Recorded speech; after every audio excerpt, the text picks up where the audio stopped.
İranda aksiyalar davam eləyir. Bunu necə şərh eləyə bilərsiniz? Yəni bu aksiyaların sonunu necə görürsüz? İran bizim qonşumuzdur. Orada bizim 40 milyona yaxın əhalimiz yaşayır. Qardaşlarımız, soydaşlarımız yaşayır. Orası sanki bizim vətənimiz kimi bir şeydir. Amma mollokratiya, molla hakimiyyəti bu ölkəni çox pis vəziyyətə qoyubdur. Ölkə bu saat kəskin proseslərlə qarşı-qarşıya qalıbdır. İnflyasiya, əhalinin maddi güzaranının günbəgün pisləşməsi, maddi rifah halının yoxa çıxması, sonra bu qədər nefti olan, neft ehtiyatlarına görə İran dünyada 3-cü yeri tutur. Bu nefti sata bilmir, ona görə sata bilmir ki, düzgün siyasət yeritmir. Ona qarşı kəskin sanksiyalar tətbiq edilibdir. Adama deyərlər, nüvə silahı sənin nəyinə lazımdır? İndiyənə qədər 10 milyard dollara qədər nüvə silahına pul xərcləyibsən, nüvə silahının istehsalı üçün. Ruslar başını toylayıb sənə nüvə silahının texnologiyasını verəcəyi və s. və s. Sənin nüvə silahı nəyinə lazımdır?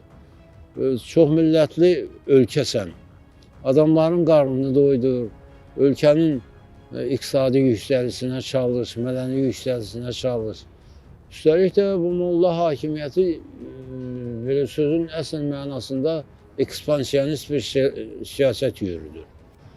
Livanda Hizbullaha kömək edir, Ceysullaha kömək edir, Yəməndə Husilərə kömək edir. Mən İran hilalını bütün dünyaya yayacağım. Sənin buna qüdrətin mi çatar?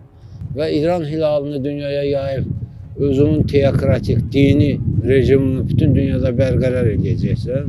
Buna sənin gücün mü çatar? Dünya bunu qəbul edərmi?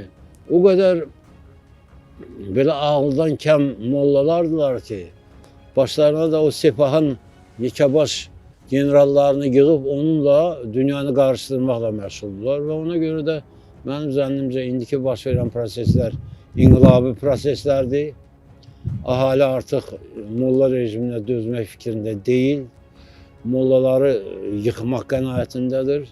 Bura əlavə etsək ki, İsrail və Amerikada çoxdandan İranı əzməyə çalışırdılar və onlar bu proseslər elə bil ki, göydən düşmə oldu onlar üçün.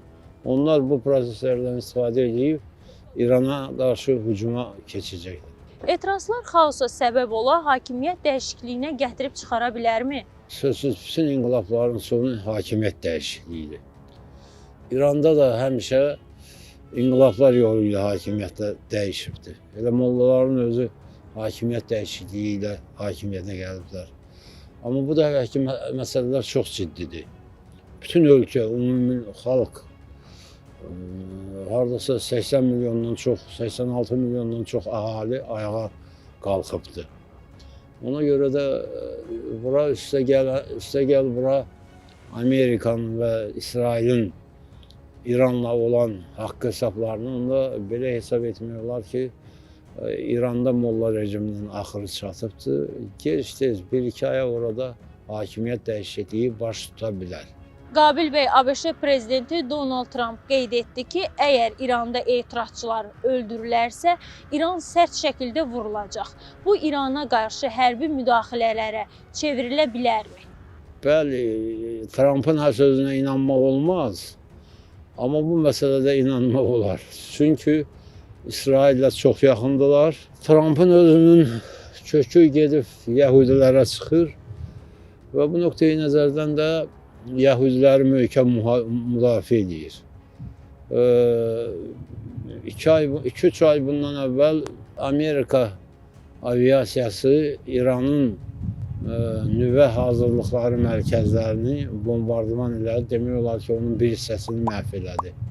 İndi də yenidən həmin silahlarla İrana hücum, plus İsrailin də bu prosesə qoşulması kifayət qədər labüd görünür. Eyni zamanda İsrail mediasında belə xəbər vardır ki, fevralda ABŞ və İsrail İrana zərbə endirə bilər. Sizcə bu mümkündürmü? Bu ehtimal deyil. Dünən İsrailin Təhlükəsizlik Şurasının icrası çağırılıb. həmin iclasda İrana hücumun detalları müzakirə olunubdur. Amerika ilə də razılaşma var. Bundan əvvəl Netanyahu Amerikaya getmişdi və Trumpla danışılmışdı. Mənim zənnimcə mümkündür və bu mütləq baş verəcək. Qabil bəy, çox sağ olun ki, dəyərli fikirlərinizi bizimlə bölüşdünüz və dünyada baş verən hadisələrlə bağlı tamaşaçıları və elə bizi də məlumatlandırdınız. Çox sağ olun.